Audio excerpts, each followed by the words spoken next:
پھر مجھے یہی بات سمجھ میں آنے لگی کہ یہ سارا چکر سیاسی مخاصمت کا تھا۔ اگر یہ بات درست تھی تو مجھے بھی یہ سب قبول تھا۔ قدرت نے اس بار شاید میرے دشمنوں کے ہم پلہ ہی مجھے دلشاد خاتون جیسی نٹر اور باحیثیت عورت سے ملوا دیا تھا۔ کیا سوچنے لگی کنجا؟ مان میں خیالات سے چونکی۔ کچھ نہیں، بس تو پھر ٹھیک ہے، تم ابھی اپنی آنٹی روزینہ سے ملنے کا ارادہ ترک کر دو۔ اگلے دن صبح سویرے میں تمہیں کوٹ بھجوانے کا بندوبست کرتی ہوں۔ دلشاد خاتون نے فوراً پہلو بدلتے ہوئے کہا، تم ایسا کرنا، ابھی اپنے بھائی سائیں داد کے ہاں رہنے کے بجائے بی بی جی کے حجرے میں ہی رہنا۔ مجھے یقین ہے کہ وہ اس موقع کو غنیمت جانتے ہوئے فوری طور پر راجواڑی کمیٹی بٹھانے پر زور دیں گی۔ میرا بھی یہی خیال ہے، لیکن آنٹی روزینہ کو تو کم از کم میری خیریت کی اطلاع ضرور ملنی چاہیے۔ میں ابھی تک آنٹی روزینہ کی طرف سے بے نام سی بے چینی کا شکار تھی۔ اچھا ٹھیک ہے، لیکن تمہارا بھی باہر نکلنا مناسب نہیں ہوگا، دلشاد خاتون نے بے چینی سے پہلو بدلتے ہوئے کہا۔ اس کے چہرے پر عجیب سی تفکر آمیز الجھن تھی۔ میں ان کا فون نمبر دوبارہ ڈھونڈنے کی کوشش کرتی ہوں، مگر تم صرف اپنی خیریت کے بارے میں ہی مطلع کرتے ہوئے اتنا بتانا کہ تم اگلے روز واپس بی بی جی کے پاس اپنے کوٹ جا رہی ہو۔ میرے بارے میں انہیں بتانے کی ضرورت نہیں، ویسے بھی تمہاری آنٹی روزینہ کو پریشانیوں نے گھیر رکھا ہے، وہ تم سے زیادہ سوالات بھی نہیں کریں گی، دلشاد خاتون نے کہا، اور پھر مجھے وہیں بیٹھا رہنے کا کہہ کر خود دوسرے کمرے میں چلی گئی۔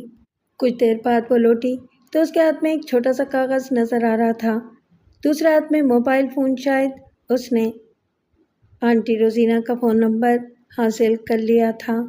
پھر وہ دوبارہ میرے قریب صوفے پر برائے جمان ہو گئی اور نمبر پنچ کر کے موبائل فوراً مجھے تھما دیا۔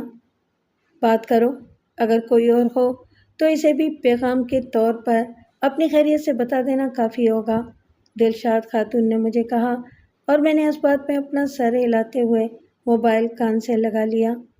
دلشاد خاتون کا خیال درست ثابت ہوا تھا، کیونکہ دوسری طرف سے فون آنٹی روزینہ کی ملازمہ نے اٹھایا تھا۔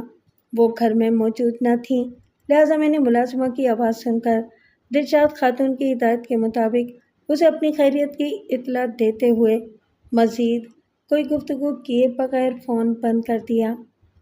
شاباش، تم بالکل صحیح جا رہی ہو، دلشاد خاتون نے میرے ہاتھ سے موبائل فون لیتے ہوئے مسرور لہجے میں کہا۔ دراصل یہی وقت کا تقاضا ہے کہ تم اس وقت کیا، کیوں اور کیسے پر اپنا وقت ضائع مت کرو۔ تمہارا دشمن اگلی چال چلنے کے لیے اب تک نہ صرف حرکت میں آ گئے ہوں گے بلکہ تمہاری کھات میں بھی بیٹھ گئے ہوں گے۔ تمہاری ناقابل یقین ضمانت سے انہوں نے سمجھ لیا ہوگا کہ آدھا مقدمہ تو وہ ہار ہی بیٹھے ہیں، لہٰذا اب آخری حربے کے طور پر وہ تم پر کوئی اوچھا وار بھی کر سکتے ہیں۔ دلشاد خاتون کی بات سننے کے بعد مجھے نادیدہ خوف نے گھیر لیا۔ اس کی محتاط گفتگو کے ایک ایک لفظ میں مجھے اپنی بقا اور خیر خواہی کے سوا کچھ بھی تو نظر نہیں آ رہا تھا، لہٰذا میں نے فیصلہ کر لیا تھا کہ اس کی بات سے ذرا بھی انحراف نہیں کروں گی۔ میں نے خاموشی سے اپنا سر اسبات میں ہلا دیا۔ آنے والے متوقع اور مخدوش حالات کی سنسناہٹ مجھے دل و دماغ میں موت کی دستک دیتی محسوس ہو رہی تھی۔ میرے ساتھ کسی بھی وقت کچھ بھی ہو سکتا تھا۔ گھات میں چھپے بیٹھے کسی بھی نادیدہ دشمن کی گولی پر میرا نام لکھا ہو سکتا تھا۔ حالات اب اس نہج پر آ چکے تھے جہاں انسان کو اپنے سائے سے بھی خوف محسوس ہونے لگتا ہے، اور یہی اس وقت میری حالت ہو رہی تھی۔ وڈیرے عارف خان کو میری طرف سے شروع دن سے ہی خطرہ لاحق تھا اور اس نے مجھے ہلاک کرنے کی ہر ممکن کوشش بھی کی تھی، لیکن ماننے والے سے بچانے والے پر میرا ایمان پختہ تھا۔ اس لیے وڈیرہ عارف خان اپنے تمام تر اثر و رسوخ، دولت کے انبار اور بے پناہ جابرانہ قوت رکھنے کے باوجود بھی میرا اب تک کچھ بگاڑ نہیں پایا تھا، لیکن سرے دست وہ اپنی ابھرتی ہوئی سیاسی حیثیت کی وجہ سے اپنی پوزیشن کو ذرا بھی داغدار کرنے کے حق میں نہیں تھا۔ اس کا مطلب یہ بھی نہیں تھا کہ میں اس خوش فہمی میں مبتلا ہو کر تساہل سے کام لوں۔ اس کی یہ مجبوری عارضی تھی۔ الیکشن جیت جانے کے بعد وہ بلا تعمل مجھے راہ سے ہٹانے کی بھرپور کوششوں میں مصروف ہو سکتا تھا۔ سر دست وہ اپنی ابھرتی ہوئی سیاسی حیثیت کی وجہ سے اپنی پوزیشن کو ذرا بھی داغدار کرنے کے حق میں نہ تھا۔ اس کا مطلب یہ بھی نہیں تھا کہ میں اس خوش فہمی میں مبتلا ہو کر تساہل سے کام لوں۔ اس کی یہ مجبوری عارضی تھی۔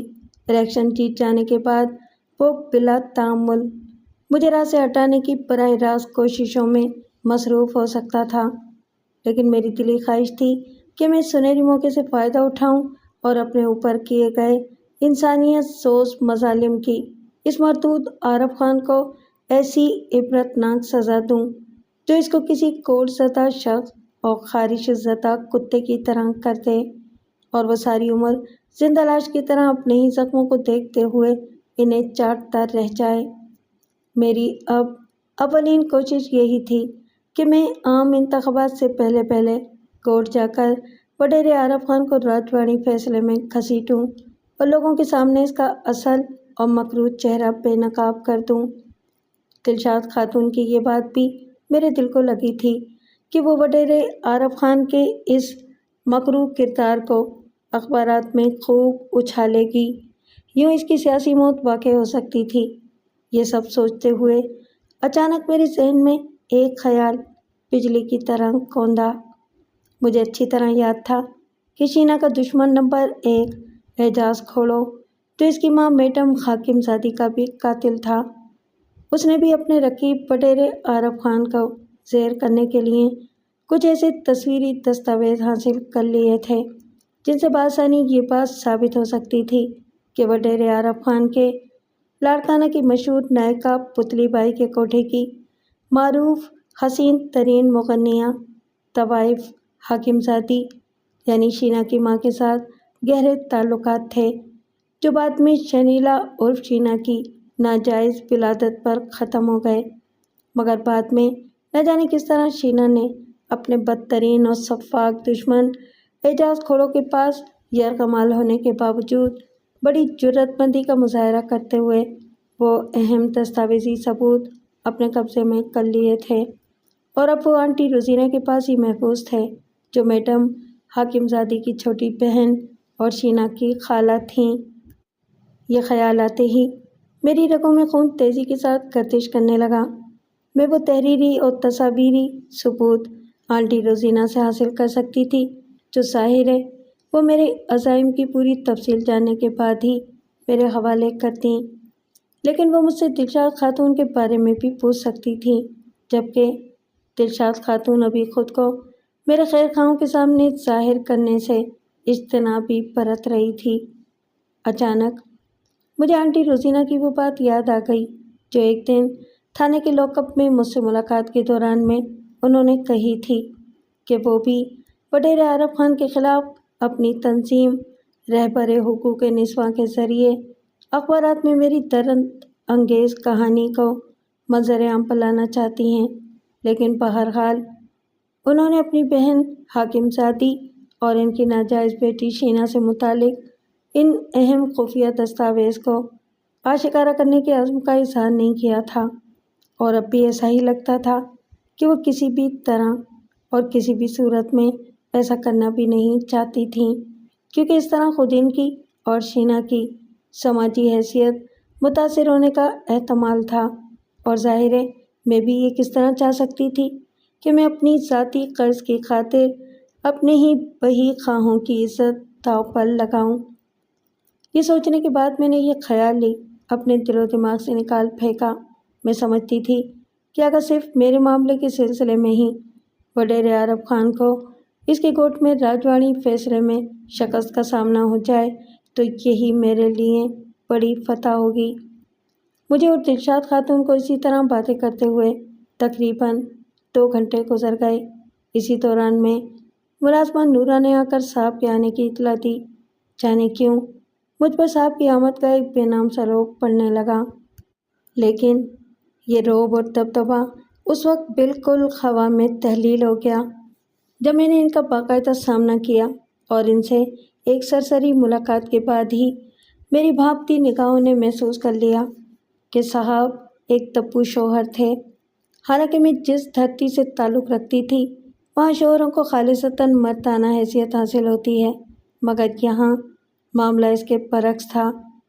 دونوں میاں بیوی کے درمیان انتہائی مختصر اور عام نوعیت کی گفتگو ہوئی، جس کے دوران میں نے دلشاد خاتون کو ایک حاکم بیوی کی طرح محسوس کیا تھا۔ ان کے شوہر بڑے ڈرپوک اور تابعدار لگ رہے تھے۔ ان کی عمر 50 سے زیادہ تھی، صحت البتہ ٹھیک تھی، رنگ سانولا اور سر ماتھے کی طرف سے کافی پیچھے تک بالکل صاف تھا۔ چہرے پر پلاسٹک کے کالے فریم والے موٹے موٹے عدسوں والی اینک انہیں مزید تپو بنا رہی تھی۔ جسم بھی منحنی سا تھا۔ میرے سلام کے جواب میں انہوں نے دھیرے سے اپنا سر اس بات میں ہلانے پر اکتفا کیا، مگر اپنی بیوی سے انہوں نے میرے بارے میں ایک لفظ بھی پوچھنے کی جرات نہ کی تھی، اور نہ ہی ان کی بیگم دلشاد خاتون نے انہیں میرے بارے میں کچھ بتانا ضروری سمجھا تھا۔ پھر وہ وہاں سے خاموشی کے ساتھ اپنے کمرے میں چلے گئے۔ وہ جب تک دلشاد خاتون کے سامنے موجود رہے ان کا چہرہ بادبا ملاحظہ رہا تھا۔ شوکت صاحب کے جانے کے بعد دلشاد خاتون نے اپنے شوہر کے بارے میں مجھ سے ذرا بھی بات نہ کی اور نہ ہی میں نے کچھ پوچھا۔ ایک بار پھر میرا دل آنٹی روزینہ کی طرف سے بے چینی کا شکار ہونے لگا۔ در حقیقت میری دلی بے قراری کا تعلق شینا سے تھا۔ مجھے ابھی تک معلوم نہیں ہو سکا تھا کہ شینا کہاں تھی۔ ظاہر ہے وہ گرفتاری کے خوف سے آنٹی روزینہ کی رہائش گاہ میں تو پناہ لینے سے رہی، پھر آخر وہ کہاں روپوش ہو گئی تھی۔ یقیناً اس کے بارے میں آنٹی روزینہ کچھ نہ کچھ جانتی ہوں گی۔ فون نمبر ان کا مجھے معلوم تو ہو گیا تھا، لہٰذا اب ایک بار پھر میرا دل انہیں فون کرنے کو چاہنے لگا۔ اپنے کمرے میں سونے کے لیے جانے سے پہلے میں نے دلشاد خاتون سے اپنی اس خواہش کا اظہار کر ہی ڈالا۔ میری بات پر لمحے بھر کو وہ کسی خیال کے تحت خاموش رہنے کے بعد بولی، میرا خیال ہے تمہارا گوٹ جانے سے پہلے ایک بار آنٹی روزینہ سے رابطہ ہو ہی جائے تو بہتر ہے۔ بلکہ تم ایسا کرو کہ لگے ہاتھوں ان سے شینا کے بارے میں بھی پوچھ لو کہ وہ کہاں روپوش ہے۔ اس کی بات پر میں نے ذرا چونک کر اس کے چہرے کی طرف دیکھا تو وہ ذرا گڑبڑا سی گئی، مگر پھر فوراً ہی جیسے بات بناتے ہوئے بڑے رسان سے بولی، دراصل میرا مطلب تھا کہ اگر شینا سے بھی رابطہ ہو جاتا تو بہتر تھا۔ میں چاہتی ہوں کہ کسی طرح اس کی بھی ضمانت ہو جائے کہ یہ تمہارے لیے بہتر ہوتا۔ اس کی بات پر میں نے دھیرے سے تفہیمی انداز میں اپنے سر کو جنبش دی۔ پھر دلشاد خاتون نے آنٹی روزینہ کا نمبر ملانے سے پہلے مجھے تاکید کی کہ فی الحال میں کسی سے بھی دلشاد خاتون کا ذکر نہ کروں۔ نمبر ملانے کے بعد اس نے موبائل مجھے تھما دیا۔ فون آنٹی روزینہ نے ہی اٹھایا تھا۔ میری آواز پر وہ فوراً تفکر آمیز لہجے میں بولی، تم ٹھیک تو ہو نا کونجا؟ کہاں چلی گئی ہو تم؟ کہاں سے بول رہی ہو؟ مجھے پتہ چلا ہے کہ تمہاری ضمانت۔ جی آنٹی، میری ضمانت ہو گئی ہے اور میں اب بالکل خیریت سے ہوں۔ تو وہ دوبارہ اسی لہجے میں بولی، لیکن تم ہو کہاں؟ کس نے تمہاری ضمانت کروائی ہے؟ جواباً میں نے انہیں تشفی دیتے ہوئے سمجھایا کہ میں بالکل محفوظ ہوں، مگر اپنی خیر خواہ کا نام مجبوراً نہیں بتا سکتی۔ مگر تم مجھ سے ملو تو صحیح، میری تسلی نہیں ہو رہی تمہیں دیکھے بنا، جواباً انہوں نے کہا۔ میں نے ان کے لہجے سے محسوس کیا تھا کہ وہ ایک زبردست تفکر آمیز ہیجان میں مبتلا ہیں۔ لیکن آنٹی، حالات کے پیش نظر میرا فی الحال آپ سے ملنا ممکن نہیں، اور ویسے بھی میں کل سویرے اپنے گوٹ جا رہی ہوں۔ کیوں؟ تم گوٹ کیوں جا رہی ہو؟ تمہارا سب سے بڑا دشمن تو وہیں موجود ہے۔ وہ تو ٹھیک ہے، لیکن مجھے پھر بھی جانا ہوگا، وہاں میرا راجواڑی فیصلہ ہونا تھا، کیا آپ بھول گئیں؟ ہاں مجھے یاد ہے، لیکن وہ ذرا تھمی، پھر دوسرے ہی لمحے قدرے مسرت بھرے لہجے میں بولی، کھوجا ایک خوشخبری ہے۔ آنٹی کی بات پر میرا دل یک بار کی دھڑکا اور بے اختیار میرے لبوں سے یا اللہ خیر نکلا۔ خیر ہی ہے۔ میرا جملہ دوسری طرف آنٹی کے کانوں تک پہنچ گیا تھا۔ تمہارے انکل بخیریت واپس آ گئے ہیں؟ سچ؟ یہ تو واقعی بڑی خوشی کی بات ہے۔ کیسے ہیں وہ؟ مجھ سے بات کرائیں؟ میں نے مسرت آمیز بے قراری سے کہا۔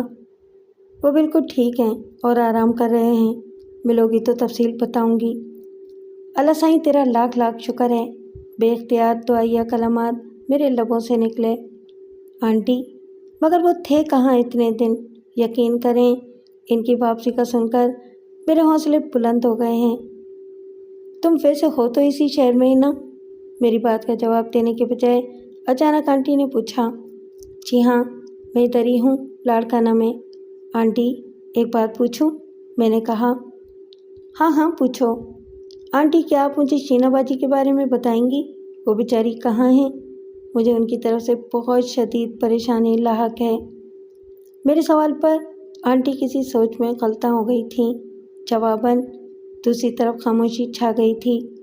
میں نے موبائل فون کان سے لگائے ہوئے ایک نگاہ سامنے بیٹھی دلشاد خاتون پر ڈالی تو مجھے اس کے چہرے سے عجیب قسم کا جوش آمیز اضطراب جھلکتا نظر آیا، جیسے میری طرح وہ بھی شینا باجی کے بارے میں جاننے کو بےتاب ہو۔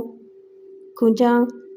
چند سیکنڈ بعد دوسری طرف سے آنٹی روزینہ نے ایک طویل سانس لیتے ہوئے کہا، دل پر مت لینا۔ جس طرح تمہاری یہ مجبوری ہے کہ تم اپنی خیر خواہ کا نام ظاہر نہیں کرنا چاہتی، اسی طرح میں بھی سر دست تمہیں شینا بیٹی کے بارے میں نہیں بتا سکتی۔ ویسے تم تسلی رکھو، وہ بالکل محفوظ ہے۔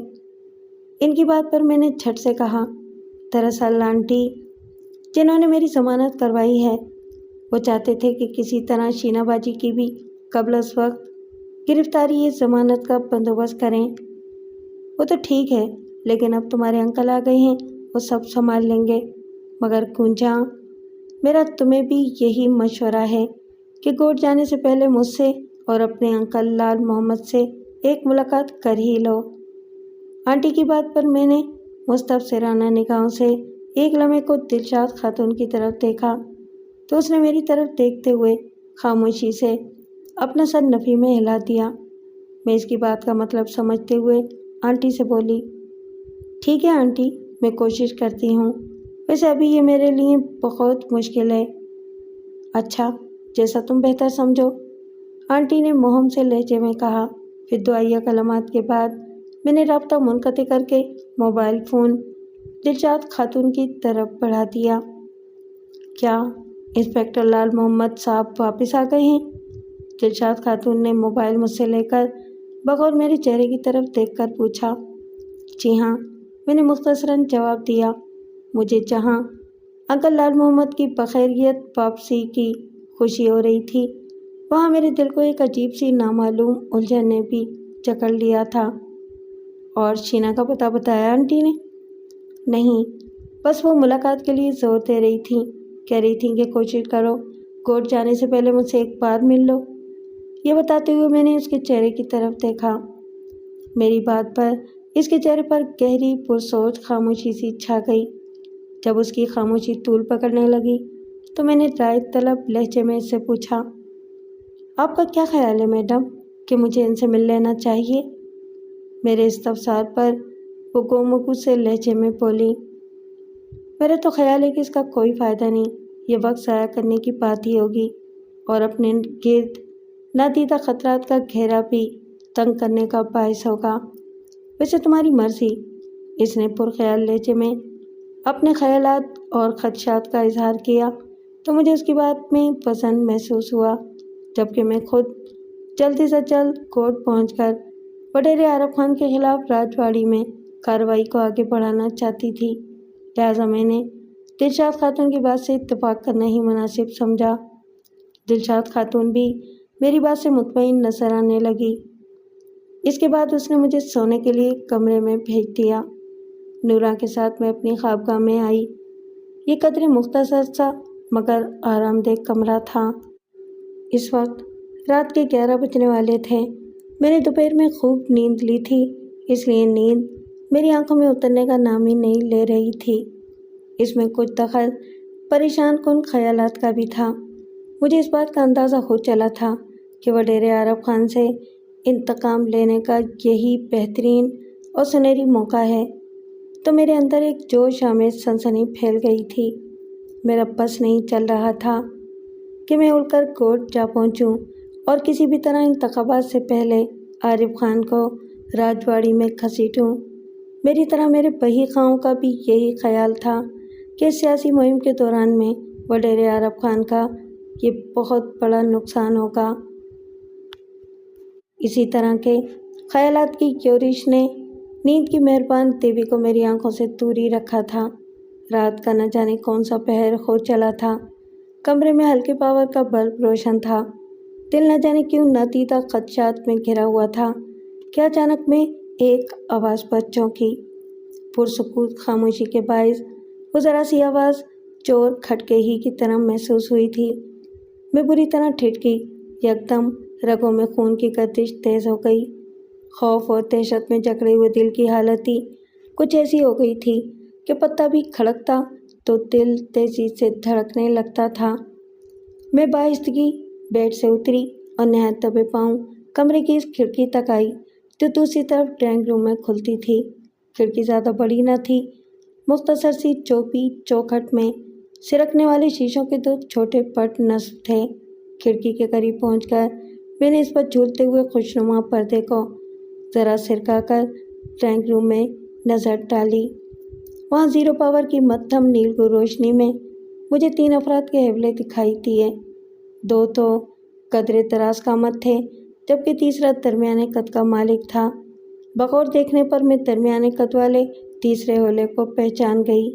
وہ نورہ تھی، دلشاد خاتون کی ملازمہ۔ باقی 2 افراد جنہوں نے چہروں پر اجرکوں کے ڈانٹے باندھ رکھے تھے، ان کی حرکات و سکنات سے ایسا لگتا تھا جیسے وہ بہت عجلت کا شکار ہوں۔ نورہ کی کیفیت بھی ان سے مختلف نہ تھی، وہ بھی عجلت آمیز گھبراہٹ کا شکار نظر آ رہی تھی۔ پہلی ہی نظر میں یہ تینوں مجھے مشکوک نظر آئے۔ میرے سینے میں دل کی دھڑکنوں کی رفتار ایک ہی تیز ہوتی چلی گئی۔ کھڑکی کے دوسری طرف وہ تینوں قریب ہی کھڑے تھے۔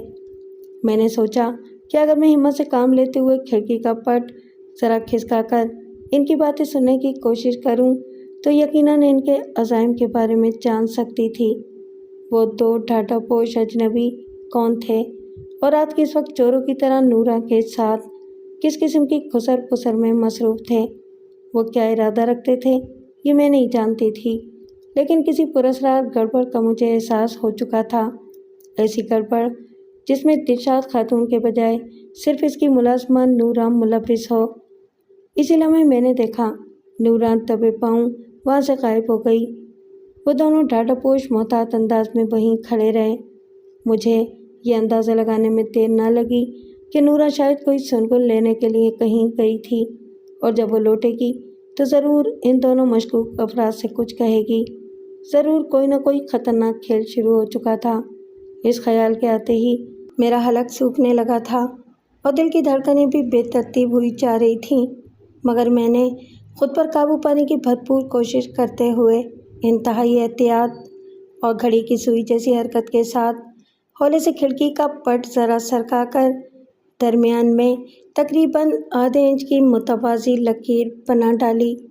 پٹ سرکاتے ہوئے میری انتہائی کوشش تھی کہ ذرا سی بھی آواز پیدا نہ ہو۔ ذرا ہی دیر بعد میں نے نورہ کو آتے دیکھا۔ اب میں نے جلدی سے آنکھ کی بجائے اپنا ایک کان باریک دراز کے ساتھ چپکا دیا۔ نورہ کی مدھم سرگوشی میرے کانوں سے ٹکرائی۔ وہ ان سے کہہ رہی تھی، بیگم صاحبہ اور صاحب دودھ پیتے ہی بے ہوش ہو چکے ہیں، لیکن کیا؟ ان میں سے ایک نے جلدی سے پوچھا۔ اس کمینی گونجا نے ابھی تک اپنے دودھ کے گلاس کو ہاتھ نہیں لگایا ہے۔ اس کی بات پر میں بری طرح ٹھٹکی۔ میرا دماغ سائیں سائیں کرنے لگا تھا۔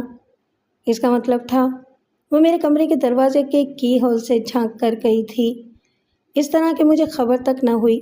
نورہ کی بات سے میں نے اندازہ لگایا کہ اس نے ضرور دلشاد خاتون اور ان کے شوہر کے دودھ کے گلاسوں میں نشہ آور دوا ملا دی تھی، جسے پینے کے بعد وہ دونوں بے ہوش ہو چکے تھے۔ نورہ جب مجھے سونے کے لیے اس کمرے تک چھوڑنے آئی تھی تو وہ میرے کمرے میں بھی دودھ سے بھرا گلاس رکھ گئی تھی جس میں یقیناً اس رذیل اور نمک حرام نورا نے بے ہوشی کی دوا ملا رکھی ہوگی۔ لیکن یہ میری خوش قسمتی ہی تھی کہ میں نے ابھی تک دودھ کے گلاس کو ہاتھ بھی نہیں لگایا تھا۔ خوش قسمتی سے میں وہ دودھ پینا بھول گئی تھی۔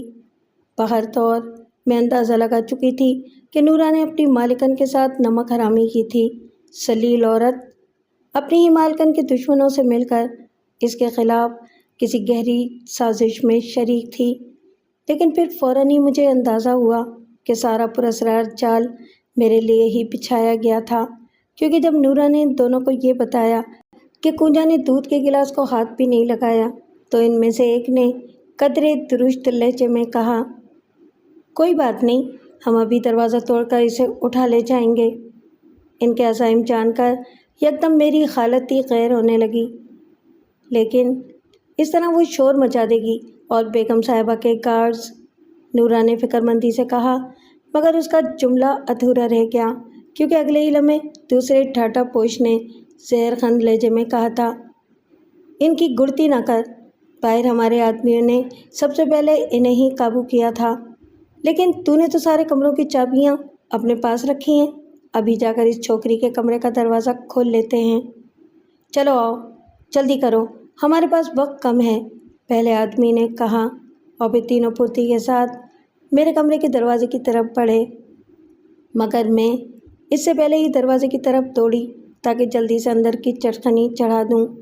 میں دروازے تک پہنچ بھی چکی تھی، مگر خوف اور دہشت کے مارے میرے ہاتھوں کی انگلیاں شدید لرزاہٹ کا شکار تھیں، جس کے باعث چٹخنی پر سے میری کپ کپاتی انگلیاں بار بار پھسلی جا رہی تھیں۔ حالات ایک دم مخدوش اور خطرناک ہو چکے تھے۔ بالآخر میری اضطراری اور بےہم کوششیں رنگ لائیں اور میں دروازے کو اندر سے چٹخنی لگانے میں کامیاب ہو گئی۔ ادھر جیسے ہی میں نے چٹخنی چڑھائی، ہضمی قفل میں مجھے چابی کے گھومنے کی سرسراہٹ سنائی دی۔ شاید نورا ڈپلیکیٹ چابی سے لاک کھولنے کی کوشش کر رہی تھی۔ اس کا یہی خیال تھا کہ وہ اپنی اس کوشش میں کامیاب ہو جائے گی، لیکن دوسرے لمحے شاید اسے صورتحال کا اندازہ ہو گیا۔ میں اب چند قدم پیچھے ہٹ کر بند دروازے کو اسے پھٹی پھٹی خوفزدہ آنکھوں سے تکے جا رہی تھی، جیسے اس کی دوسری طرف عفریتیں کھڑی نظر آ رہی ہوں اور وہ کسی بھی لمحے دروازہ توڑ کر اندر دھند اندر آ جائیں گی۔ میرے پاس بے چارگی اور بے بسی کے سوا کچھ بھی باقی نہ رہا تھا۔ دوسرے ہی لمحے میرے اندر بجلی سی کوندی اور میں نے ہر طرح کے خوف اور ڈر کو ذہن سے جھٹک دیا۔ ایسا میرے ساتھ اکثر ہوتا تھا۔ نام مساعد حالات کے تھپیڑے اگرچہ ذرا دیر کو میرا دل و دماغ معوق ضرور کر ڈالتے تھے، لیکن پھر میرے اندر کی تیز و ترار اور سرکش کنجا سیدھی سادھی اور معصوم کنجا پر غالب آ جاتی تھی۔ جب ڈر اور خوف کی کیفیت سے دل و دماغ آزاد ہو جاتا ہے تو پھر فوراً ہی حیرت انگیز طور پر عقل کام کرنے لگتی ہے اور پھر مفر کی کوئی نہ کوئی راز سجائی دے ہی جاتی ہے۔ مجھے بھی ایسے میں کھڑکی کی طرف سے راہ فرار سجائی دی اور میں بجلی کسی تیزی کے ساتھ حرکت میں آئی۔ وہ تینوں ابھی تک دروازے کے ساتھ زور آزمائی میں لگے ہوئے تھے۔ ابھی تک ان میں سے شاید کسی کا بھی کمرے کی اکلوتی کھڑکی کی طرف دھیان نہیں گیا تھا۔ کھڑکی کے قریب پہنچتے ہی میں نے بڑی تیزی کے ساتھ شیشے دار پٹ کو دوسرے پٹ کے متوازی سرکایا اور سکڑ سمٹ کر کھڑکی سے دوسری جانب کود گئی۔ پھر وہاں سے میں اس کمرے کے ساتھ جڑے دروازے کی طرف دوڑی۔ گھبراہٹ اور نیم تاریکی کی وجہ سے میں کمرے میں رکھی ایک تپائی سے الجھ کر گر پڑی۔ غیر ارادی طور پر میرے حلق سے چیخ نکل گئی۔ ادھر ان تینوں کو شاید اب تک صورتحال کی نزاکت اور تبدیلی کا اندازہ ہو ہی چکا تھا۔ وہ میری طرف متوجہ ہوئے۔ ان دونوں ڈھاٹا پوشوں نے بڑی خوشیلی آواز میں مجھے للکارا بھی تھا، مگر میں اتنے میں اس کمرے کا دروازہ کھول کر کشادہ صحن میں آ گئی۔ صحن میں آتے ہی میں ہراساں انداز میں ادھر ادھر دیکھنے لگی۔ مجھے بیرونی گیٹ نظر نہیں آ رہا تھا۔ اس کی وجہ صحن کی غیر معمولی کشادگی اور تاریکی تھی۔ اچانک مدھم سی روشنی میں مجھے ایک زینہ اوپر کھلی چھت کی طرف جاتا ہوا نظر آیا۔ میں نے آؤ دیکھا نہ تاؤ اس کی طرف دوڑ لگا دی۔ میرے پیچھے وہ دونوں ڈھاٹا پوش غضبناک کتوں کی طرح تعاقب میں تھے۔ میں برق رفتاری سے سیڑھیاں چڑھتی چلی گئی۔ دفعتنی میرا پاؤں رپٹا اور 2 چوبی قدمچوں کے درمیانی خلا میں سے نیچے جھول گیا۔ میرے منہ سے بے اختیار چیخ بلند ہو گئی۔ میں نے بمشکل اس تکلیف پر قابو پایا اور جلدی سے اپنی ٹانگ واپس کھینچنے کی کوشش کرنے لگی۔ اس دوران میں وہ دونوں ڈھاٹا پوش میرے سر پر پہنچ چکے تھے اور انہوں نے مجھے دبوچ لیا۔ غیر ارادی طور پر میرے حلق سے گھٹی گھٹی چیخ خارج ہو گئی۔ وہ دونوں مجھے دبوچے سیڑھیوں سے نیچے اتر آئے۔ اسی لمحے 3-4 رائفل بدر ڈھاٹا پوش ان سے آ ملے۔ میرا دل شدید دہشت کا شکار تھا اور زور زور سے دھڑک رہا تھا۔ یہ تینوں بھی ان دونوں کے ساتھی تھے۔ ان میں سے ایک نے اپنے ان دونوں ساتھیوں سے پوچھا جنہوں نے مجھے دبوچ رکھا تھا، کیا یہی چھوکری اپنا شکار ہے؟ ہاؤ، یہی اپنا شکار ہے، ان دونوں میں سے ایک نے جواب دیا۔ چلو، زیادہ دیر یہاں رکنا صحیح نہیں۔ چلو۔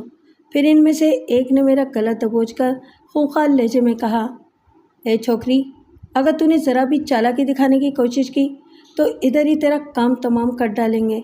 چل۔ پھر وہ مجھے لے کر بنگلے سے باہر آ گئے۔ باہر چوڑی گلی میں مدھم روشنی پھیلی ہوئی تھی، جہاں مجھے قریبی اندھیرے میں ایک ہائی روف کھڑی نظر آئی۔ ان لوگوں نے بجلی کی سی پھرتی کے ساتھ مجھے بوری کی طرح اٹھا کر ہائی روف میں ڈال دیا اور پھر گاڑی اسٹارٹ کر کے آگے بڑھا دی۔ میں اب درمیانی سیٹ میں ان لوگوں کے بیچ ٹھونس کر بیٹھی ہوئی تھی۔ اس مخدوش صورتحال میں میری حالت غیر ہونے لگی۔ آنے والے سنگین اور خطرناک ترین لمحات کے تصور سے میرا دل ڈوبنے لگا تھا اور آنکھوں تلے تاریکی سی چھانے لگی تھی۔ ہائی روف بڑی تیزی کے ساتھ لاڑکانہ کی سنسان سڑکوں پر دوڑی چلی جا رہی تھی۔ تم کون ہو اور مجھے کہاں لے جا رہے ہو؟ نہ جانے کس طرح میں نے اپنے کشیدہ اعصاب کی طاقت کو مجتمع کرتے ہوئے سوال کیا۔ چپ کر کے بیٹھی رہ، خود ہی تیرے کو معلوم پڑ جائے گا، ایک ڈھاٹا پوش نے غراتے ہوئے کہا۔ میں دوبارہ کچھ پوچھنے کی ہمت نہ کر سکی۔ گاڑی اب شہر کے مضافات میں داخل ہو چکی تھی۔ لگ بھگ کوئی آدھے پونے گھنٹے کی تیز رفتار مسافت کے بعد گاڑی نے سڑک کے دائیں جانب کچے میں موڑ کاٹا اور ہچکولے کھاتی آگے بڑھنے لگی۔ اب اس کی رفتار قدرے کم ہو گئی تھی۔ آس پاس تاریک ویرانہ پھیلا ہوا تھا، سوائے جھاڑیوں اور کھیتوں کے کچھ دکھائی نہیں پڑ رہا تھا۔ آخری تاریخوں کے چاند کی مقدور بھر روشنی میں اور کچھ دیکھنے سے میں قاصری تھی۔ ذرا ہی دیر بعد گاڑی ایک پرانی سی عمارت کے ٹوٹے ہوئے مگر دیو ہیکل چوبی دروازے سے اندر داخل ہو گئی اور ناہموار اینٹوں کے احاطے میں سے عمارت کے وسطی دروازے کے قریب پہنچ کر رک گئی۔ اترنے سے پہلے 1-2 بار ہارن بجایا گیا تھا۔ اس کے بعد مجھے بے دردی سے گھسیٹ کر گاڑی سے باہر نکالا گیا۔ اسی دوران میں دروازہ بھی کھل گیا اور 2 اجرک پوش بدمعاش صورت افراد نمودار ہوئے۔ مجھ پر نظر پڑتے ہی ان کے بھدے ہونٹوں پر معنی خیز مسکراہٹ اور آنکھوں میں گرسنہ چمک عود کر آئی تھی۔ مجھے جس آدمی نے بازو سے دبوچ رکھا تھا وہ نسبتاً ایک لمبا تڑنگا مگر چھریرے جسم کا مالک تھا۔ وہ مجھے تقریباً گھسیٹتا ہوا دروازے سے اندر داخل ہوا۔ یہ ایک کافی بڑا اوطاق نما کمرہ تھا۔ وسط میں میلی سی دری بچھی ہوئی تھی۔ ان پر 2 رلی بچھی چارپائیوں کے علاوہ سرکنڈوں کے موڑے بھی دھرے تھے۔ اندر ایک بڑے پاور کا بلب روشن تھا۔ سامنے کی دیوار پر ساتھ 2 چوبی دروازے بھی نظر آئے جن کے اوپر روشن دان نما آہنی سلاخوں والی محرابیں بنی ہوئی تھیں۔ ان میں ایک کے پار مجھے روشنی نظر آ رہی تھی جبکہ دوسری محراب کے پار اندھیرا تھا۔ مجھے اس اندھیری محراب والے دروازے کو کھول کر اندر کمرے میں دھکیل دیا گیا۔ لمبے تڑنگے شخص کے ساتھی سب لوگ بھی اندر ہی آ گئے جو اس کے ساتھی تھے۔ یہ ایک چھوٹی سی کوٹری نما سال کھوتا سا کمرہ تھا جس کی دیواریں نیم پختہ تھیں اور جن پر گارے مٹی کا لیپ بھی کہیں کہیں سے جھڑ چکا تھا۔ ایک کونے میں چارپائی اور 2 موڑے دھرے تھے۔ مجھے بڑی بے دردی کے ساتھ دھکا دے کر چارپائی پر گرا دیا گیا۔ میں بے ڈھنگے انداز میں چارپائی پر گری تھی، پھر ذرا سنبھل کر بیٹھے بیٹھے خوفزدہ نگاہوں سے ان بدماشوں کی طرف دیکھنے لگی۔ ان کی تعداد 8 کے قریب تھی۔ ان لوگوں نے اب اپنے چہروں سے اجرکوں کے ڈانٹے اتار کر اپنے کاندھوں پر پھیلا لیے تھے۔ ان سب کی صورتیں حد درجہ کری اور خوفناک تھیں۔ بڑی بڑی مونچھوں اور گھنی بھووں نے انہیں اور بھی خونخوار بنا رکھا تھا۔ یہ سب مجھے چھٹے ہوئے بدماش دکھائی دے رہے تھے، جن کا کام ہی مار پیٹ اور قتل و غارت گری ہوتا ہے۔ ان میں سے ایک شخص جو سب سے لہیم شہیم اور چھریری جسامت کا تھا، اس کے چہرے پر چھوٹی سی داڑھی تھی، مگر اس کے اندر کو دھسی ہوئی آنکھوں میں مجھے بلا کی شفاف چمک کچھ زیادہ ہی محسوس ہو رہی تھی۔ مجھے پہلی ہی نظر میں یہ ان سب کا سرغنہ محسوس ہوا۔ ان لوگوں کے ہاتھوں میں بندوقیں اور بغل میں ہاسٹل جھولتے نظر آ رہے تھے۔ یہ سب لوگ میری چرپائی کے قریب نیم دائرے کی صورت میں کھڑے بڑی خونخوار نظروں سے میری طرف گھور گھور کر دیکھے جا رہے تھے۔ ان کی آنکھوں میں حد درجہ گرسنہ چمک لہریں مار رہی تھیں اور کسی من پسند شکار کو پھانس لینے کی مسرت ان کی پھیلی ہوئی باچھوں سے مترشح تھی۔ میں ہراساں ہرنی کے مانند سراسیما نگاہوں سے اپنی طرف گھورتے ہوئے ان وحشی درندوں کو دیکھے جا رہی تھی۔ ارے بابا، یہ تو بڑی خوبصورت چھوکری ہے، آج تو اپنی عید ہو گئی، مان ان میں سے ایک نے حوثناک لہجے میں کہا تو دوسرے ساتھی نے بھی جواباً اپنے ساتھی کی تائید میں کہا، ہاؤ یار، آج تو واقعی اپنی عید ہو گئی، یقین نہیں آ رہا، اپنی قسمت میں ایسی حسین اور کم عمر چھوکری بھی لکھی تھی۔ ارے ابھی قابو میں رکھو اپنے آپ کو، تو تم لوگ، ان کے سرغنہ نے دوستانہ انداز میں نے ڈانٹا۔ پہلے اپنی پیر سائیں کو تو بتا دیں، ایسا نہ ہو بعد میں پیر سائیں ناراض ہوں ہم پر کہ اس سے پہلے ہم لوگوں نے اس پری کو خراب کر ڈالا۔ بھلے، اس کی بات پر ایک تیسرا ساتھی بے پرواہی سے بولا، ان مردود گدھوں کی بے ہودہ گوئی جاری تھی اور میرا دل ہول رہا تھا، پورا وجود خزاں رسیدہ پتے کے مانند لرزیدہ تھا، حلق سوکھ کر کانٹا ہو چکا تھا، میرے منہ سے تو اب ایک لفظ بھی برآمد نہیں ہو رہا تھا، میں پسینے پسینے ہوئی جا رہی تھی، اور وہ سب وحشی درندے میری حیرت قضائی سے محظوظ ہو رہے تھے۔ سائیں دھڑی بخش، ویسے مجھے لگتا نہیں پیر سائیں اپنا وقت برباد کریں، آج کل وہ بہت مصروف ہیں، انہیں کچھ اچھا نہیں لگ رہا، میرا خیال ہے کہ اس سے ہم ہی فائدہ اٹھائیں۔ میں لرز اٹھی اور دہشت زدہ پھٹی پھٹی آنکھوں سے ان سب شیطانوں کے چہرے تکے جا رہی تھی۔ چنگا چنگا، تم لوگ بے صبرے مت بنو، ابھی پیر سائیں سے موبائل پر بات کرتا ہوں، چلو اب یہاں سے، ویسے بھی اب یہ چھوکری 20-25 دنوں تک ہمارے پاس ہی رہے گی، سرغنہ نے کہا اور پھر سب کو وہاں سے جانے کا اشارہ کیا۔ مجھے ایسے میں وہ کربناک رات یاد آ گئی جس نے میری زندگی کا رخ خارزاد راہوں کی طرف موڑ دیا تھا، اور میں محمد پریل سے جان بچاتی ہوئی جب وڈیرے عرب خان کی اوطاق میں لا پھینکی گئی تھی، جہاں اس مردود نے اپنے ایک مہمان دوست بھورل خان کے ساتھ مل کر ایسی ہی ایک اوطاق میں مجھے تاراج کر کے رکھ دیا تھا۔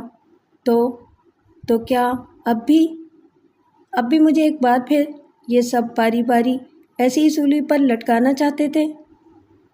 اس تصور ہی سے میری روح کانپ اٹھی اور ہاتھ پیروں میں کپ کپی طاری ہو گئی، دل و دماغ معاوف سا ہونے لگا۔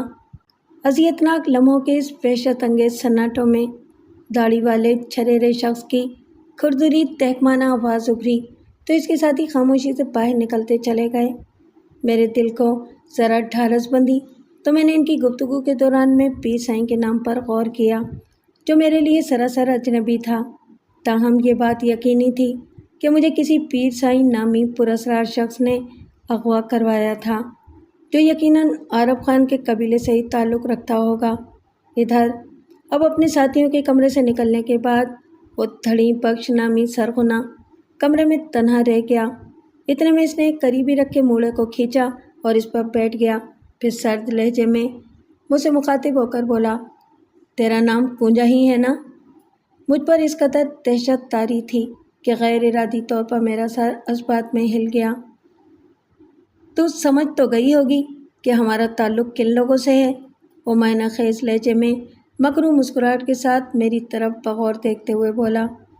اس بار میں نے خود پر کچھ قابو پایا اور بغیر کوئی لفظ منہ سے نکالے سر کے اشارے سے نفی میں جواب دیا۔ اس نے بڑا خوفناک کہا بلند کیا۔ میرا دل ایک بار پھر کانپ اٹھا۔ دیکھنے میں تو بڑی سیدھی سادی لگتی ہے، پر ہے بڑی چالاک چھوکری۔ وڈیرے عارف خان جیسے آدمی کی نیندیں تو نے حرام کر رکھی ہیں۔ پولیس کے نرغے سے تو صاف بچ گئی اور یہاں آ کر کہتی ہے کہ تو ہمیں نہیں جانتی۔ خیر کوئی بات نہیں، طریقے تو تجھ پر سارے آزمانے ہی پڑیں گے نا۔ اس نے اتنا کہا اور پھر موڑے سے اٹھ کھڑا ہوا۔ مجھے اگرچہ بخوبی اندازہ ہو چکا تھا کہ ان کا تعلق وڈیرے عارف خان سے ہی ہوگا۔ عارف خان کا تعلق ان سے صاف ظاہر تھا کہ ان کے بھی خیالات وہی تھے جو عارف خان کے تھے۔ کنجا، تجھے اب تک اچھی طرح اس حقیقت کا اندازہ ہو جانا چاہیے کہ تیرا وڈیرا عارف خان جیسے طاقتور آدمی سے ٹکر لینا کتنا ناممکن ہے، اس نے میری طرف گھورتے ہوئے کہا۔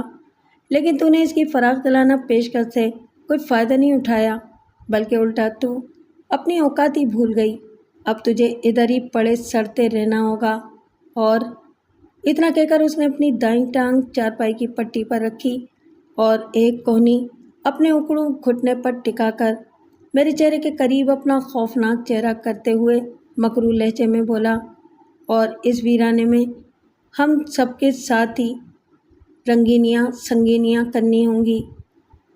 اس کے لہجے کی خباثت اور آنکھوں میں چھائی ہوئی حبس کی چمک محسوس کرتے ہی میری روح تک لرز اٹھی۔ پھر وہ مکروہ انداز میں بے تحاشا بدمست کہکہے لگاتا ہوا کوٹھی سے نکل گیا۔ میرا دل ہی نہیں بلکہ پورا وجود ہی خزاں رسیدہ پتے کے مانند کپ کپانے لگا۔ مفر کی کوئی راہ سجائی نہیں دے رہی تھی۔ میں نہ جانے شہر سے کتنی دور اور کس جگہ پر ان بدماشوں کے رحم و کرم پر تھی، جن کی خطرناک عزائم کسی بھی وقت ایک کمزور اور بے بس جوان لڑکی کے ساتھ گل کھلا سکتے تھے۔ کیا مجھے ایک بار پھر مشق ستم بنایا جانے والا تھا؟ یہ ایک ایسا کرب انگیز سوال تھا جس کے جواب میں میرے اندر کی زخمی عورت چور چور ہونے لگی۔ وڈیرا عارف خان میری سوچ سے بھی زیادہ طاقتور شخص بن کر ابھر رہا تھا۔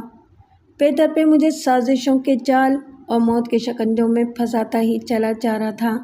میں نہیں جانتی تھی کہ اب میرے ساتھ کیا سلوک ہونے والا تھا۔ مجھے حیرت تھی کہ دلشاد خاتون کے آرام دہ مکان میں ان لوگوں نے اچانک خفیہ کارروائی کرتے ہوئے کتنی صفائی، مہارت اور ہوشیاری سے مجھے نکال کر یہاں قید کر لیا تھا۔ مجھے دلشاد خاتون کی ملازمہ نوراں پر بھی طیش آ رہا تھا، اس کمذات اور رذیل عورت کی نمک حرامی کی وجہ سے۔ یہ لوگ اپنے مذموم مقاصد میں کامیاب ہوئے تھے۔ باہر تو اب دیکھنا یہ تھا کہ ہوش آنے کے بعد دلشاد خاتون کیا کرتی ہے، لیکن اس بیچاری کے پاس بھی پریشان ہونے اور اندھیرے میں ٹامک ٹوئیاں مارنے کے سوا اور کیا چارہ تھا۔ رات نہ جانے کون سے پہر میں داخل ہو چکی تھی۔ گزرتا ہوا ہر لمحہ مخدوش اور صفاکی سے لبریز تھا۔ میری وحشت زدہ نگاہیں کوٹھی کے بند دروازے پر جمی ہوئی تھیں اور ہر لمحہ مجھے ایسا لگتا تھا جیسے ابھی اوپاش درندے دروازہ توڑتے ہوئے اندر آ گھسیں گے اور مجھے چیر پھاڑ کر رکھ دیں گے۔ ان سب کے ارادے تو پہلے ہی خطرناک تھے۔ میں چارپائی سے اٹھی۔ پہلی بار میں نے اس کوٹھی کا جائزہ لیا۔ بلندی پر آہنی سلاخوں والا چھوٹا روشن دان نظر آ رہا تھا جس کے پار تاریکی کی چادر تنی ہوئی تھی۔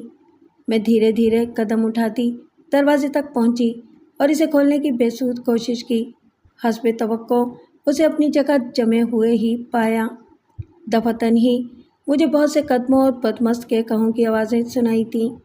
میرا دل کانپنے لگا اور میں دہشت زدہ انداز میں دروازے سے ذرا پرے ہٹ گئی، مگر میری متوحش نگاہیں بند دروازے پر ہی جمی ہوئی تھیں۔ اگلے ہی لمحے دروازہ دھڑ سے کھلا۔ وہ لوگ وحشیانہ نظروں سے مجھے گھورتے ہوئے اندر داخل ہو گئے۔ ان کے ہاتھوں میں شراب کی بوتلیں تھیں اور قدم لڑکھڑا رہے تھے۔ ان میں سب سے آگے ان کا سرغنہ دھڑیم بخش تھا۔ اس نے آگے بڑھ کر مجھے چرپائی پر دھکا دے دیا۔ غیر ارادی طور پر میرے منہ سے چیخیں بلند ہونے لگیں۔ کوٹھی کی محدود اور سیلن زدہ فضا میں شراب کی تیز اور ناگوار بو بھی پھیلی ہوئی تھی۔ چلو یارو، اس خوبصورت پری کو ادھر بڑے کمرے میں لے چلتے ہیں۔ اور پھر ان بدبختوں نے مجھے بری طرح گھسیٹتے ہوئے بڑے کمرے میں لا کے پٹک دیا۔ بالآخر خوف سے گھٹے ہوئے سینے میں دبی ہوئی فریاد میرے لرزیدہ ہونٹوں پر آ گئی۔ ان لوگوں نے مجھے دری پر لا پھینکا تھا اور خود میرے گرد گھیرا ڈالے کھڑے ہو گئے تھے۔ ایسے میں ایک ابلیس نے اپنے ساتھیوں سے کہا، ٹھہرو، اس کو بھی دارو پلاتے ہیں۔ دو ابلیس میری جانب بڑھے۔ مجھے پورا کمرہ گھومتا ہوا محسوس ہو رہا تھا۔ ایسا لگتا تھا جیسے قیامت آنے والی ہو۔ میں نے اپنے دونوں کپکپاتے ہوئے ہاتھ ان کے آگے جوڑ دیے اور گڑ گڑائی، تم لوگوں کو اپنے مرشد سائیں کا واسطہ، میرے ساتھ ایسا ظلم مت کرو۔ میں تمہیں بٹائی سائیں کا واسطہ دیتی ہوں، مجھ پر رحم کرو، میری ذات کو کھلونا نہ بناؤ۔ میں ایک زندہ لاش ہوں، مجھ پر یہ قہر نہ کرو۔ اس کے جواب میں ان ابلیسوں کے غول نے ایک مشترکہ شیطانی قہقہہ لگایا۔ پھر ان دونوں شیطانوں نے مجھے قابو کر لیا۔ ایک نے بڑی بے دردی کے ساتھ میرا چہرہ اوپر کر کے میرے گالوں پر اپنے آہنی ہاتھ کے شکنجے کا دباؤ ڈالا۔ تکلیف کی شدت سے میرا دہانہ کھل گیا تو دوسرے ابلیس نے اپنے ہاتھوں میں پکڑی شراب کی بوتل میرے منہ میں انڈیل دی۔ میں نے اپنا حلق بند کر رکھا تھا۔ شراب میرے منہ کے اندر گری ضرور تھی لیکن ابھی نگلی نہیں گئی تھی۔ اس خبیث نے بوتل ابھی تک میرے منہ میں الٹ رکھی تھی اور شراب میرے ہونٹوں اور گردن سے بہہ کر میرے کپڑوں کو بھگونے لگی۔ میں نے نہ جانے کس طرح اپنے وجود کی پوری طاقت کو جمع کر کے جھٹکا دیا اور خود کو ان کے شیطانی شکنجے سے آزاد کرا لیا۔ اس کوشش میں مجھے شراب کا ٹھسکا لگا اور میں پوری طرح کھانسنے لگی۔ میری حیرت کزائی پر وہ سب شیطانی قہقہے مار کر زور زور سے ہنسنے لگے۔ میں بری طرح ہانپنے لگی۔ میں ابھی تک اپنے حواسوں میں تھی۔ پھر میں نے ذرا سنبھل کر ایک بار پھر ان خبیثوں کے آگے ہاتھ جوڑ دیے۔ میرے ساتھ ایسا مت کرو۔ دیکھو میرا چہرہ۔ یہ چہرہ تمہیں اپنی ماں بہن کا چہرہ نہیں دکھائی دیتا؟ دیکھو غور سے دیکھو میری طرف۔ کیا تم نے ایک ماں کے پیٹ سے جنم نہیں لیا؟ یہ اس کا ہی چہرہ میرے چہرے میں دیکھ لو۔ مگر ان میں تو اس وقت جیسے شیطان کی روح حلول کر گئی تھی۔ میری داد فریاد کا ان پر ذرا بھی اثر نہیں ہو رہا تھا۔ وہ اسی طرح منہ پھاڑے قہقہے لگاتے رہے۔ مجھے چھوڑ دو، میں پاگل ہو جاؤں گی۔ ان کے سنگ دلانہ بے حسی کو دیکھ کر میں اپنی دونوں ہاتھوں کی ہتھیلیاں کانوں پر رکھ کر ہسٹریائی انداز میں چلائی۔ دھڑی بخش نے معنی خیز لہجے میں کہا، ہمارا مقصد بھی تو تجھے پاگل کرنا ہی ہے تاکہ تو ہمارے پیر سائیں کے جگری یار کے خلاف کوئی منصوبہ بنانے کے قابل ہی نہ رہے۔ پیر سائیں نے ہمیں انتخابات مکمل ہونے تک فری ہینڈ دے دیا ہے۔ اب اس ویرانے میں تو ہم سب کی ہر راز سنگت کرے گی۔ اتنا کہہ کر وہ مجھ پر جھپٹا۔ سچی ایک بات پھر ریت میں دفن ہونے والی تھی۔ جیسے ہی دھڑی بخش اور اس کے ساتھیوں نے مجھ سے قریب ہونا چاہا، میں نے خود کو ان کی شیطانی گرفت سے آزاد کرانے کے لیے ہاتھ پاؤں چلانے شروع کر دیے اور ساتھ ہی بآواز بلند چیخنا چلانا بھی شروع کر دیا، مگر اس کا کوئی فائدہ نہیں تھا۔ یہ جگہ جو اب میری قتل گاہ بننے والی تھی، شہر کی حدود سے کافی دور ایک ویران مقام پر تھی۔ یہی وجہ تھی کہ میری بے بسی اور لاچارگی کا ان مردودوں کو بخوبی احساس تھا، اسی لیے وہ میری بے بسی پر زور زور سے قہقہے لگا رہے تھے۔ جب سارے آسرے ٹوٹ جائیں تو ایک ہی آسرا ہوتا ہے اور وہ اللہ کا آسرا ہوتا ہے۔ جتنا بڑا نام اتنا ہی بڑا آسرا۔ میں نے اس بڑے نام اور آسرے والے کو صدقے دل کے ساتھ مدد کے لیے پکارا تو اگلے ہی لمحے اچانک باہر گولیوں کی خوفناک تڑتڑاہٹ گونجی۔ مجھ سمیت سب لوگ جہاں کے تہاں رہ گئے۔ پھر ابھی وہ سنبھلنے بھی نہ پائے تھے کہ ایک بار پھر باہر سے ایک سے زائد بس چلنے کی آواز ابھری اور عمارت کا بیرونی دروازہ ٹوٹ کر دھماکے سے گر پڑا۔ ابلیسوں کا یہ غول اس وقت نہتتا تھا۔ سامنے کھلی چوکھٹ میں سے 10-15 افراد گنے سنبھالے اندر آ گئے۔ ان میں سب سے آگے کھڑے ایک لمبے تڑنگے اور کثرتی جسامت کے شخص نے اپنی گن کا رخ ان کی طرف کرتے ہوئے زور سے دھاڑ کر کہا، خبردار، اگر کسی نے ذرا بھی حرکت کی تو گولیوں سے بھون دیا جائے گا۔ یہ لوگ کون تھے؟ میں نہیں جانتی تھی، لیکن میں اپنے مختل حواسوں کو یکجا کر کے آنے واحد میں یہ اندازہ لگا چکی تھی کہ یہ میرے نجات دہندہ بن کر آئے تھے اور مجھے ان کی پناہ میں چلے جانا ہی چاہیے تھا۔ لہٰذا میں نے بجلی کی سی تیزی کے ساتھ اپنی جگہ سے حرکت کی اور تم بخود کھڑے شیطانوں کے نرغے سے نکل کر ان سے جا ملی۔ تم سب لوگ اپنے ہاتھ بلند کر کے سامنے دیوار سے لگ جاؤ۔ اسی وقت کثرتی جسم والے نوجوان شخص نے غراتے ہوئے ان سے کہا، تو وہ سب لوگ بدحواسی کے عالم میں اپنی بوتلیں پھینک کر ہاتھ اوپر اٹھائے دیوار سے جا لگے۔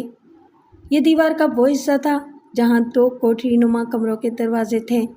پھر ایک دم جیسے بجلی کوند گئی، ان شیطانوں میں سے چند نے جرأت اور پھرتی کا مظاہرہ کیا اور بجلی کی سی تیزی کے ساتھ انہوں نے دائیں جانے والی کوٹری کے اندر چھلانگیں لگائیں۔ اس لمحے گولیوں کی تڑتڑاہٹ ابھری۔ کمرے کے اندر جارحانہ پیش قدمی کرتے ہوئے ان چند شیطانوں میں سے ایک کی خوفناک چیخ گونجی، مگر وہ لوگ اندر اندھیری کوٹری میں پناہ لینے میں کامیاب ہو چکے تھے۔ ادھر اس کثرتی جسامت کے شخص نے اگلے ہی لمحے پیدا ہونے والی غیر متوقع خطرناک صورتحال کا اندازہ لگا لیا، لہٰذا وہ چلا کر اپنے ساتھیوں سے بولا، باہر نکلو جلدی، ان لوگوں نے اسلحے پر قبضہ جما لیا ہے۔ بیک وقت ان سب نے بجلی کی سی تیزی کے ساتھ حرکت کی اور باہر کو دوڑے۔ میں نے بھی ان کی تقلید کی اور باہر کو دوڑی، مگر میں نے دیکھا وہ لمبا تڑنگا جوان اپنی جگہ موجود رہا تھا۔ پھر دوسرے ہی لمحے فائرنگ کی آواز کے ساتھ ہی مجھے اندر ان شیطانوں کی کربناک چیخیں سنائی دیں۔ پھر میں نے دیکھا وہ کثرتی جسم والا جوان بھی باہر کو دوڑا چلا آیا۔ مجھے یہ اندازہ لگا کر دلی مسرت ہوئی کہ ان سب نے بڑی ہوشیاری کے ساتھ پھیل کر عمارت کو گھیرے میں لے لیا تھا۔ مجھے اس کثرتی جوان نے اپنے ساتھ رکھا تھا۔ باہر چاند کی مدھم روشنی میں 2-3 ڈبل کیبن اور اونچے چوڑے ٹائروں والی ڈاٹسن گاڑیاں آڑی ترچھی کھڑی تھیں۔ میرے نجات دہندہ خاصی تعداد اور تیاری کے ساتھ آئے تھے۔ مجھے یہی محسوس ہوا تھا کہ یہ لوگ مجھے ان شیطانوں کے چنگل سے آزاد کرانے آئے تھے۔ اب عمارت کے اندر ہمارے گنے چنے دشمنوں نے فائرنگ کا آغاز کر ڈالا تھا۔ مجھے اس کثرتی بدن والے نوجوان شخص نے عمارت سے ذرا دور اپنے چند مسلح ساتھیوں کی پناہ میں دے دیا تھا۔ بمشکل آدھے گھنٹے کی مسلسل فائرنگ اور لپک جھپک کے بعد باقی ماندہ دشمنوں کو بھی موت کے گھاٹ اتار دیا گیا۔ پھر ان لوگوں نے انتہائی تیزی کے ساتھ اپنی اپنی گاڑیاں سنبھالیں اور آندھی طوفان کے ساتھ اسے دوڑاتے ہوئے عمارت سے دور کھوتے چلے گئے۔ ان کی اجلت سے ایسا لگتا تھا جیسے یہ لوگ بہت جلد یہاں سے دور نکل جانا چاہتے تھے۔